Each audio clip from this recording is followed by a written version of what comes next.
The drama surrounding this Raiders and Bears matchup is the kind that lingers in the stomach of fans long after the final whistle. This wasn't supposed to be a loss. It wasn't supposed to be another frustrating chapter in the ongoing saga of a team that knows how to shoot itself in the foot better than it knows how to close a game. Everything was set up for a statement win. The defense was flying around. Max Crosby looked like a one-man wrecking crew, and Ashton Gentry turned in a career-defining performance that should have been remembered as one of the bright spots of this young season.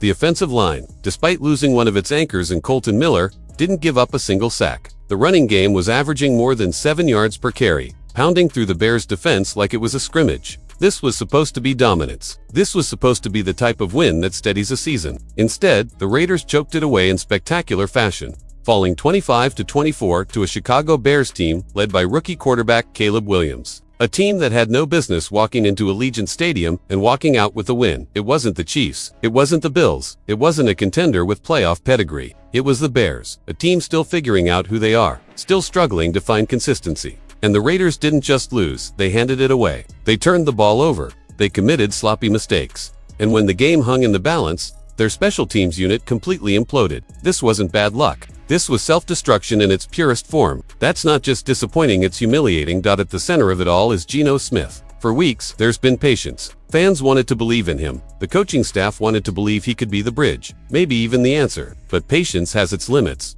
And on this Sunday, Geno shattered those limits. 3 interceptions.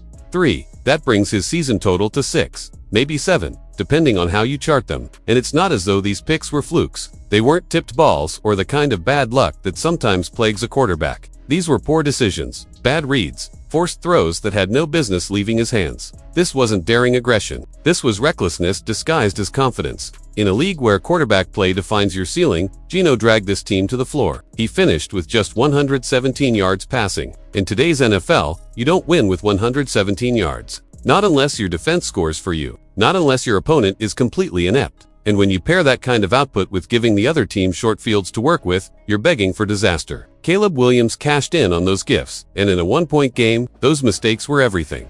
What makes it even worse is the offensive line gave him time. They lost Colton Miller, one of the best tackles in football, and still, they didn't surrender a sack. They opened up holes for Gentry to run wild. They gave Geno a clean pocket. There were no excuses. This wasn't a situation where he was under siege. This was simply a quarterback failing to deliver. But Geno isn't the only culprit. The special teams unit turned what could have been redemption into catastrophe. Jacob Bobbin Moyer, the long snapper, has a tell. He shifts the ball just before he snaps, and the Bears figured it out. They timed it, they anticipated it, and Josh Blackwell came flying off the edge to block Daniel Carlson's 54-yard attempt. That kick could have stolen the game, despite the turnovers, despite the miss. Instead, the Bears knew it was coming because of a detail the Raiders failed to correct. And that's what separates the good teams from the perennial losers. The good teams sweat the details. The bad ones overlook them. This Raiders team is the latter.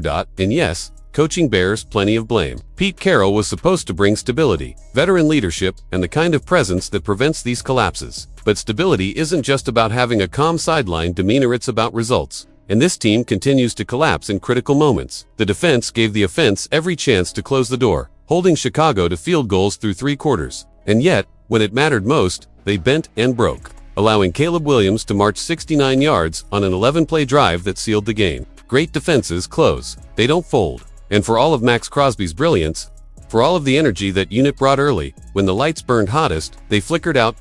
Chip Kelly's offense has no excuses either. It looked uninspired, predictable, and flat. You don't have a weapon like Brock Bowers, one of the most gifted pass catchers in the league, and only scheme him into a handful of catches for 46 yards. You don't get 138 rushing yards from Jeanty and still only muster 24 points. That's failure at the whiteboard as much as it is on the field. That's coaching malpractice. Balance was abandoned. Rhythm never existed. And for a franchise that has spent years searching for offensive identity, this game showed they are no closer to finding it.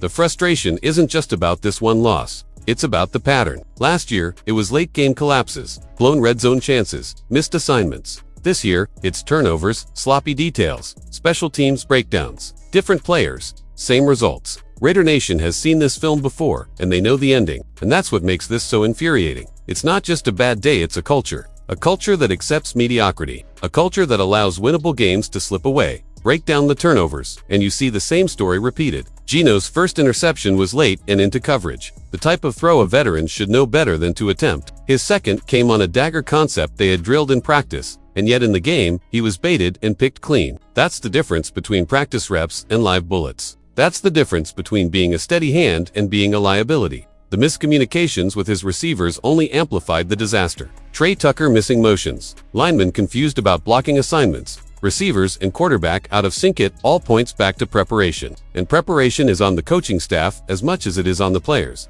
There were wasted opportunities everywhere. Dante Thornton continues to disappoint, missing plays in the red zone and failing to produce when given chances. The hot hand in the backfield was ignored in favor of putting the game in Geno's hands, and that decision alone is baffling. When your running backs are gashing the defense, why force passes? Why not ride the ground game, bleed the clock, and protect the lead? Instead, Chip Kelly chose air over ground, and the result was turnovers instead of control. So where do the Raiders go from here? That's the question that gnaws at the soul of every fan. Do you bench Geno? Some fans are screaming for it. Do you give Kenny Pickett a shot, or throw Cam Miller into the fire and hope for a spark? Financial reality says no. They're tied to Geno for at least this season and next. Unless ownership is ready to eat the money, he's the guy. And that's the most terrifying reality of all, because every snap he takes feels like wasted time for stars like Crosby. Players whose prime years are evaporating while the franchise spins in circles. Leadership has to look in the mirror. Mark Davis, Pete Carroll, Chip Kelly. How many more times can you watch this team implode before accountability kicks in? Carroll looks past his prime, clinging to outdated philosophies and unable to adjust to the modern game. Kelly was supposed to bring innovation but has instead delivered predictability.